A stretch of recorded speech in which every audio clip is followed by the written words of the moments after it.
नमस्कार, आप देख रहे हैं रिपोर्टर जी और मैं हूं आपकी भरोसेमंद होस्ट लता सिंह।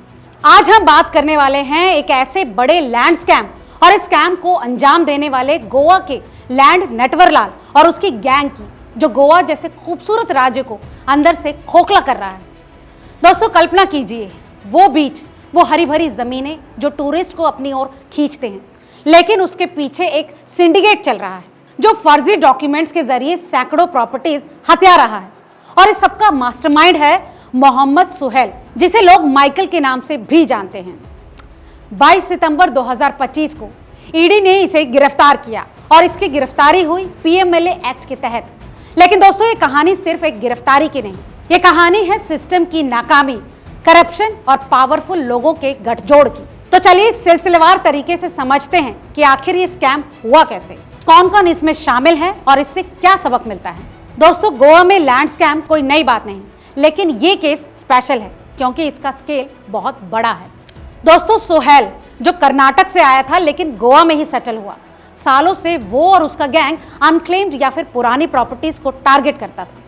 ईडी की जांच से पता चला है कि सुहेल ने 100 से ज्यादा प्रॉपर्टीज गैरकानूनी तरीके से हत्याई हैं और अब तक ईडी ने 52 प्रॉपर्टीज अटैच की हैं, जिनकी वैल्यू है करीब 233 करोड़ रुपए। ये सब शुरू हुआ गोवा पुलिस के स्पेशल इन्वेस्टिगेशन टीम यानी एसआईटी से, जो कि लैंड ग्रैब पर काम कर रही थी। इस मामले में चीटिंग, फॉर्जरी और आईपीसी की कई धाराएं लगी। लेकिन दोस्तों, बड़ा सवाल यह है कि इतना बड़ा स्कैम जो कि सालों से चल रहा था, उसकी जानकारी यहाँ की लोकल अथॉरिटी को क्यों नहीं थी। दोस्तों, अब आते हैं मेन बात पर, आखिर ये लोग ऑपरेट कैसे करते थे। तो आपको बता दें कि ये तरीका बेहद सिंपल था लेकिन चालाकी भरा। दरअसल सबसे पहले ये लोग कोई खाली प्लॉट या फिर पुरानी एंसेस्ट्रल प्रॉपर्टी ढूंढते थे जहां उसका असली मालिक नहीं रहता।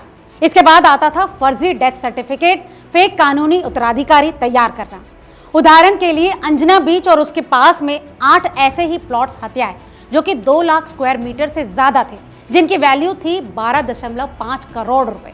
दोस्तों, इसके बाद ये गैंग लैंड रिकॉर्ड्स में म्यूटेशन करवाती, मतलब नाम चेंज करवाया जाता था और पुराने रिकॉर्ड्स फोर्ज कराए जाते या फिर उन्हें खत्म कर दिया जाता।